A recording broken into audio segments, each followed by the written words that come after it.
All right, thanks. Thanks everyone for taking part on today's panel. As Leo mentioned, this panel is going to focus on mine finance, sourcing pools of development capital, a look at the alternatives. So I guess just to kick things off, why don't you guys introduce yourselves, talk a little bit about kind of who you are and kind of maybe some of the key criteria that you use when looking at investments. Sure. Okay. Shall I go first? Yeah. Okay.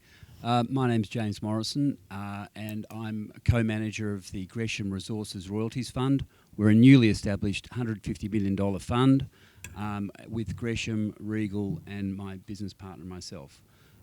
We had our first close in August. We've deployed half the money already from our fund, and we're looking for new opportunities. The way our fund is constructed, 70% of the fund is invested into projects which are in production. So we're acquiring royalties over existing projects or providing expansion capital, and 30% is in pre-production projects. And in terms of the way we select projects, we're not involved in early stage exploration. We're trying to get involved when the project's coming through that development, later on in that development cycle, when we can take a view on when production will start. Is that all good? That better? Okay. So Martin Boland, I'm from Taurus Funds Management. We're a mining-only investment firm. We manage just over $2 billion of capital. We're in the process of raising our fourth fund at the moment, and that's a debt-focused fund. We typically finance development stage projects, so we do a lot of project finance style investments. We also provide expansionary capital, so whether that's partnering with management teams that want to undertake M&A or undertake brownfield expansion. Most of our capital is structured as senior secured debt, but we also have the flexibility to play other aspects of the capital structure. So we view ourselves as a bit of a one-stop shop for development capital for up-and-coming mining companies. We like to focus on a couple of key commodities. We have flexibility to go elsewhere, but bread and butter for us is we're very active in the gold space, we're very active in copper, and we're very active in coke and coal, and also doing a few industrial minerals projects at the moment. We invest all over the world. We certainly do a lot here in our backyard in Australia, but we're very active in Africa. I think last year we've funded the development of 3 gold projects alone in various parts of Africa. We've got some large investments in Canada, one in the US, and also active in Latin America. So not too many places we don't go to. And last but not least, hopefully, Peter Ross from the Northern Australia Infrastructure Facility, or NAIF for short, as you may have heard of it. I suspect I'm probably the only person in the room who isn't actually tasked with seeking to maximise financial return for my risk appetite. We were set up by the federal government to support infrastructure development across Northern Australia in order to promote economic and population growth. The north of Australia for us is roughly the top half of Australia, half the land mass approximately, less than 6% of the population, and about 12% of GDP. And that GDP component is largely in the resources sector. I have a focus on Western Australia, which for those familiar with it would know that the top half of Western Australia is mainly resources 1, 2 and 3, and a few things after that. What we have is an ability to provide concessional loans, and that is, while it's for infrastructure, it's obviously infrastructure that supports business, and as I say in WA, that's largely resources. So we can provide lower interest rates than you might get elsewhere. We can provide, I guess, liquidity where there isn't any, and probably more importantly in the debt space, longer tenor. So that's really our space. We obviously see, the commodities that maybe are harder to bank, etc. And one of the loans we've approved, for example, is for Sheffield Resources, which also Taurus is involved in. So great to be here. Great. And I'm wondering if each of you can maybe take us through some of the different approaches that you take in looking at maybe existing projects or pre-development when you're looking at funding. Our fund is somewhat commodity agnostic, where we look at, there's a few key things that we look at, and one is the cost structure of the project. There were some very interesting comments made in the previous panel, but and from an investment point of view, which commodities they like and which they don't. And I was thinking while I was listening to that presentation that really the key thing that I'd like to emphasise that we're looking at commodities we're looking at projects which will survive through the commodity price cycle, because as a royalty investor we don't have that liquidity point. We can't sell out like an equity investor can. So the most important thing for us is what's the cost structure of that project we're looking at. We also look at what's the marketability of the product.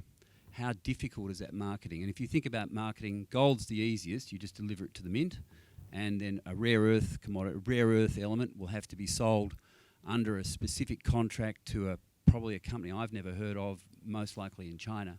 And that's the other end of the spectrum. And we tend to go to ones where we really clearly understand the marketing and the market. So cost and the marketing are very important considerations for us. And then, of course, the management team. If we're getting involved in a project which is coming into the development phase, who are those people? Have they done it before? Have they been successful? Do they understand the commodity they're involved with? Are they living it and dying it the way we're going to be? That's very important to us. You bring up China and maybe not fully understanding the companies that you're possibly dealing with. How do you kind of deal with those situations where you're not fully sure about the criteria with the company? To be clear, I'm talking about when the mining company, for example, is producing a product and selling it to someone in China that is in which is in an industry I'm not familiar with. So I'm not directly dealing with that Chinese company. Look, to answer your question though, we have to do our homework. We have to study the market, and we've done that to get involved in projects which have a commodity which is not delivering into a terminal market. We've done that previously. And so, for example, in bauxite in a previous incarnation. And so we understand that very well. Just got to do your homework and understand that how that product's sold, and importantly, whether the product which is being produced is saleable. Yeah, so at Taurus we like to keep it very, very simple, and we like plain vanilla projects. There's enough risk that comes at you from various aspects in the mining space. So conventional geology, conventional processing, investing in countries that have well-established legal frameworks for mining investment, countries that have an established workforce, pool of contractors, and finding people who can do that for you and bring it together, which I think is one of the hardest things about our job is finding world-class management teams to progress these projects. The other key filter for us, and it was good to hear the earlier panel talking about the importance of ESG, and that's certainly one of the key filters that we look at very, very early on in our due diligence process. We as a firm hold ourselves accountable to the Equator Principles, which is derived by the World Bank. And again, to echo some of the other panellists, when we report upwards to our investors, it's the first thing they want to talk about. That's not an overnight phenomenon. That's been around for a while. And again, as some of the other panellists were talking to earlier, I think it's just now that the media are starting to focus on that, whereas really as a team of investors, it's something we've been doing for a very long time. Yeah, certainly pick up on one of Martin's points that, we're purely focused on development of capacity, so we see greenfields projects and the occasional brownfields expansion. But one of the key themes, I guess, that comes through in all the people that approach us is looking for that capable management team. It's it's one thing to be able to run a project, but to be able to develop it and pull it out of the ground really takes a very strong team, and particularly for the junior companies, to see them be able to bring together those people, is a key criteria.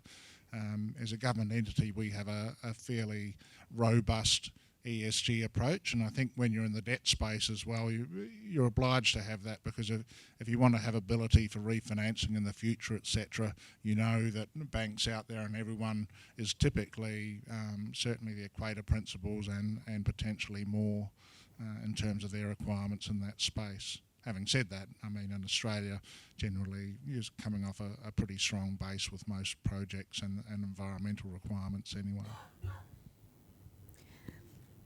So, looking at the current market situation, how much capital is currently available for mining development projects, and what are the types of projects that you see currently getting funded? So I can tell you what I can answer another question if you don't mind. We keep a look at what projects are coming through in Australia, because our primary focus for this first stage of our fund is Australia. And looking at the S&P Mineral Intelligence numbers, since January 2018, there's been over $20 billion of new projects announced, with that being their capital requirement. So there's a selection there from scoping study through to full feasibility study. And so if I can talk about the available funding requirement or the target that we're looking at projects that are coming forward, and there's about half of them have come forward to full feasibility. So the pools of capital obviously are the debt, the equity, and the other sources of funding. I don't think I can quantify the size of them, but I know what the available market is in Australia for CapEx. Yeah, I think without a doubt the supply of capital is constrained to the mining sector at the moment, and that's both on the debt side and the equity side of the ledger. Firstly, on the debt side, we've seen a circumstance over the last sort of 6 or 7 years of a lot of the traditional lenders to the space withdrawing their participation, and a lot of that stemmed from changes in global banking regulations on the back of Basel III. So a lot of the big banks that used to be very active in that market are completely gone. Those that remain have a much tighter risk profile or tolerance profile for what they can and can't do. So certainly, if you're a junior mining company trying to raise development financing, there's a much smaller pool of bank lenders that you can talk to. And I guess that's where people like Taurus have stepped into the space, providing that development capital, with the banks not there so much. So there is capital available. It just comes in a slightly different form. On the equity side of the ledger, capital is tight. Competition is incredibly intense, and really that's the way it should be in capital markets. I think the dynamic that's impacted a lot of junior miners has just been that globally capital is a lot more fungible. You could be sitting here in this room on your phone reading about some new trend in the US, and within a nanosecond be trading in and out of that sector on a foreign exchange. So I think the pool of capital that was traditionally sort of not so much trapped but available in jurisdictions like Australia has a much broader investment universe now. So the supply of that equity is still there, but that equity is being spread across a whole host of different platforms and sectors, and it's just a lot more dynamic than it used to be. I certainly think it's fair to say in the last 20 to 25 years we haven't really seen great steps in development in banking in terms of resource appetite and what banks will do. I think because of the wide range of assets, etc., probably banks here have been able to fill their portfolio targets with fairly straightforward projects, and so there is certainly not the diversity of capital options in Australia or the depth that you see coming out of the US. And when you see people like Pilbara Minerals with their lithium project actually tapping US bond markets, for example, you realise that there's not a lot of options here, and certainly the development of funds such as Taurus has set up, and also Gresham looking at royalties, and these are areas that are hopefully pools of capital that will help provide access,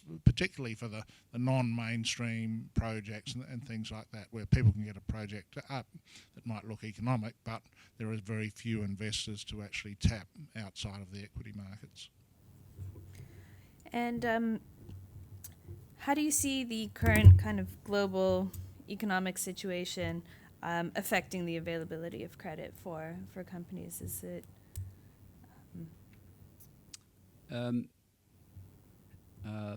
Well, I think we can identify a few things.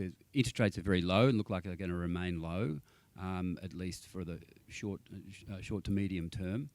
I actually think that commodity prices are going to pick up. I actually think they've been somewhat subdued, and I do think they are going to pick up, and I think we're starting to see the beginnings of that now. I stress that we're not trying to pick individual commodities, so this is a sort of a personal comment, that I do feel that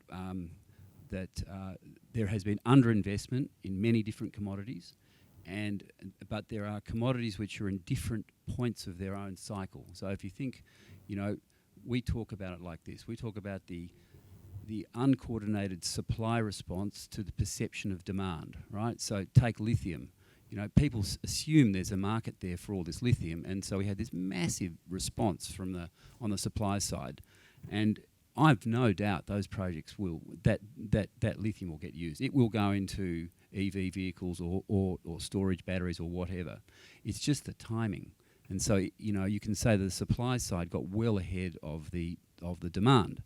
And as another very eminent economist observed, a number of the commodities for which we can all see fantastic long-term fundamentals have terrible near-term price fundamentals because of the supply, whereas some of the commodities which we think may have very poor long-term prospects are actually trading pretty well. So I think in terms of the availability of capital, if we see commodity prices start to pick up, as I suspect, I think there will be more capital coming to supply that, to bring capital to new projects. But that is a long-term process. So I think the question was the macro backdrop impacting the credit side of things. I actually don't think it's the macro environment that's impacting the availability of debt financing to the sector. I think it's more about the regulatory environment that we live in at the moment. I think that if there is an improvement in the macro backdrop, certainly that will free up equity markets, but I don't think it's going to have a radical change in terms of the supply of debt capital to the mining space. Yeah, it's certainly been interesting to me that, money's not expensive, cheaper than it's probably ever been in most of our memories, but we don't see people rushing out and looking to invest and looking at these new opportunities, which is quite surprising. We seem to see more bidding up the price of existing assets than people actually going out and spending it on exploration or developing new projects. I'm just not quite sure what actually drives a change in that. Can I see if we have any questions from the floor? Sure. Yeah.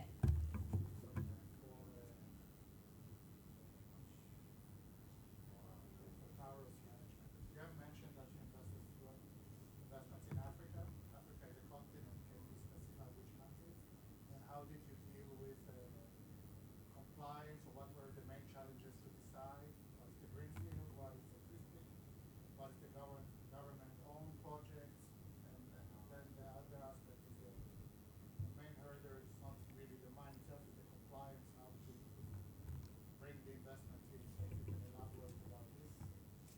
Yeah, sure. So Taurus as a firm has been at it since 2006, and very early on in the life of the organisation, we became very active in Africa. So over the journey, we've been in Kenya. We're involved in building the first greenfield mining project in Kenya. We're in Guinea at the moment. We're in the DRC at the moment. We're in Mali, Senegal, Burkina Faso. We have been in Ghana, and I'm probably missing a few there, but gives you a pretty good flavour of where we go. The only parts of Africa that we won't go are South Africa. We find that the risk-reward equation in South Africa is not particularly attractive. There's a lot of trapped capital in South Africa, so it doesn't really work for us. So our focus is really sort of through that West African belt, where a lot of jurisdictions have very, very long history with mining, a long history with foreign capital, proven legal frameworks, a lot of good contractors and engineering firms, workforce availability, and so on. So I think your question was sort of how do we mitigate and manage that risk? And I think what it comes down to is partnering with the right people, so people who have a track record in that jurisdiction. Every jurisdiction is different. Every jurisdiction has its own challenges. In some cases, the regulatory regime will dictate that there has to be some form of government ownership, and often that can be helpful in creating more of a partnership dynamic with the government. In other instances, we've invested alongside the World Bank. So we have a large investment in the DRC, and one of our meaningful partners there is the IFC. So it's all done on a case-by-case basis, but I think to simplify it, it really comes down to who you're investing with and what's their track record in that jurisdiction. Last question, what is the size of those investments? Anything up to about $200 million US on a per ticket basis. I was talking to someone the other day actually who has two projects on the go at the moment, one in Africa and one here, and interestingly he was saying how the investors he speaks to, they value the Australian project, and then they see the African project, even though it's at a similar stage and a fairly robust project, they see that as upside, and so I think maybe for people there's also an aspect.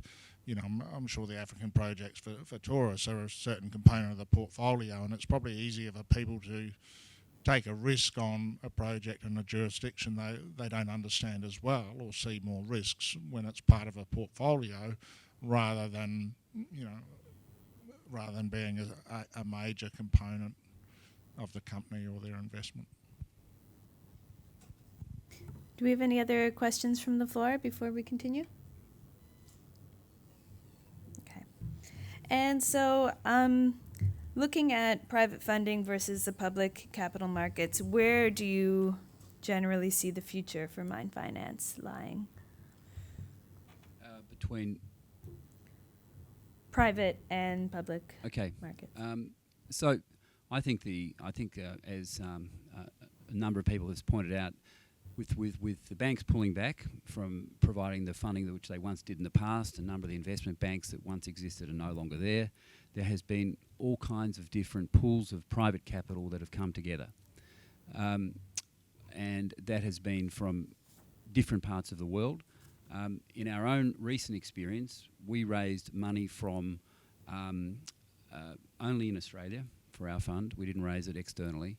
And from a lot of people who had not previously invested in the resources space, and I think, and we very careful to describe the risk to them, as well as the potential benefit to their own portfolios. So I think to the extent that we can encourage more people to consider the resources as a way where they can get returns on that their capital is being managed correctly and they can get a return on that capital, I think that private pools of capital will continue to grow. I think there is a trend globally that there are less listed companies and there is a lot more private companies as well. That's something we're probably going to see as well, that there may not be as many listed mining companies in the future. But I think the public markets obviously still play an enormous role. And if they're not there to provide the capital, the equity capital to projects, then it's difficult for us to get involved. Yeah, certainly we're seeing a huge amount of growth on the private capital side of the ledger. I think when we interact with up-and-coming mining companies, the key thing that they want is both the capital itself, but the certainty of that capital. And I think that's where firms like Taurus play a role, in that we can underwrite very, very large and significant investments ourselves.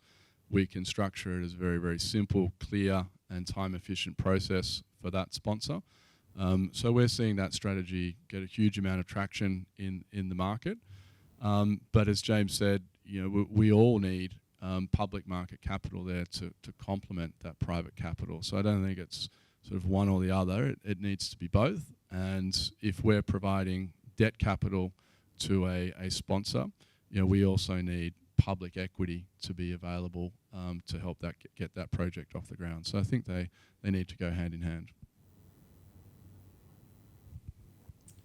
And I think, part of that in terms of public equity, it's always very important to see some institutional equity, which, I think a lot of investors take comfort from seeing someone who they believe has done sufficient due diligence and is putting a bit of a stamp of approval on a project and a management team. Perhaps they're lazy investors, but if you're not putting a lot of money into something, then there's a limited amount of work you can do. And so being able to see institutions with funding available and a willingness to do the work and get in behind some of these projects is quite a critical element, particularly, some of those larger projects that some of the juniors are out there trying to promote. Great. And so to wrap things up, do we have any questions from the audience? Okay. Do any of our panelists want to say any kind of closing notes on mine finance? Certainly happened to mention, when you look at trying to get bank appetite for projects, they have fairly rigorous approaches in terms of preferring, base commodities, things they can hedge, off-takes and always off-takes with very strong counterparties. Those sort of requirements really get reinforced when they look and see, people in the lithium space who aren't taking their committed deliveries, etc. So things like that. So, unfortunately, I think in recent times, we're probably seeing bank appetite on the debt side, getting a bit more conservative or entrenched along previous lines than you'd hope in terms of development. Just in concluding, it might be helpful for the audience just to know a bit more about our fund.